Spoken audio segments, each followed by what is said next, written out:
This video is the first part of a series about world building. In this part I shall build a star system and run through all the physics that come along during this process. Let's get started!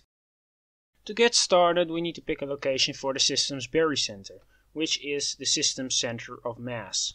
Basically this is the place that is the center of all the gravity in the system, which all objects technically evolve around. I'm going to place my barycenter about 1200 light years away from Earth, in proximity to the star Alnitak, which is about 30 light years away from the Horsehead Nebula, so in the night sky we'll have a much more spectacular view. Once I have a barycenter I can add a star. But with most stars in the universe being multiple stars, I decided not to take satisfaction with just one single star, but create a trinary system. In the system I shall put two red dwarfs orbiting each other, while in orbit around a solar analog star. For this video I shall address the stars as Alpha, Beta and Gamma.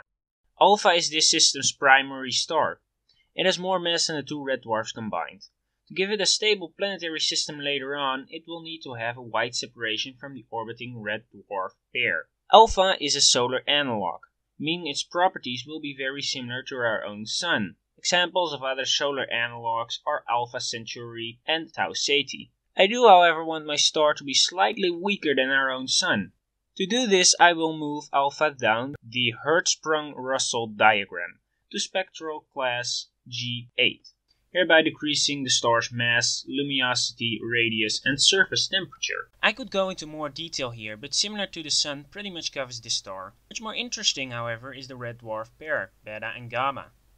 The pair, as I've stated before, will have to be in a wide orbit around Alpha, in order to avoid gravitational disturbance of Alpha's yet-to-be planetary system. We can calculate the distance needed by calculating the Hill sphere radius of the pair. To do this early on is beneficial, as the formula requires certain properties of the stars, which I have not yet set. So now I can easily find suiting values for the formula. For me the formula's values will be a Hill sphere radius of 457 astronomical units, for semi-major axis of 15,860 astronomical units, times 1 minus the eccentricity of the pair's orbit, times the cube root of the mass of the pair stars, which are 0.081 and 0.032 solar masses, which gives a combined mass of 0.11 solar mass.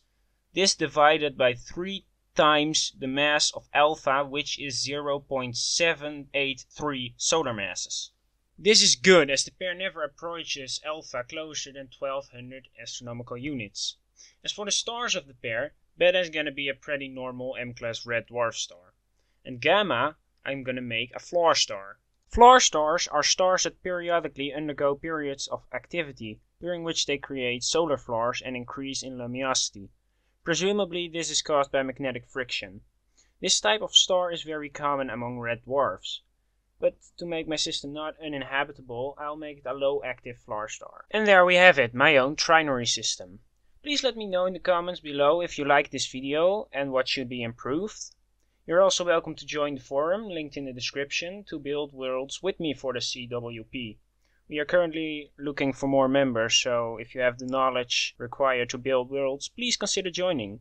In the next video, which may take a while due to me being in my exam year, I shall build a few planets for this system. Happy Easter to all of you!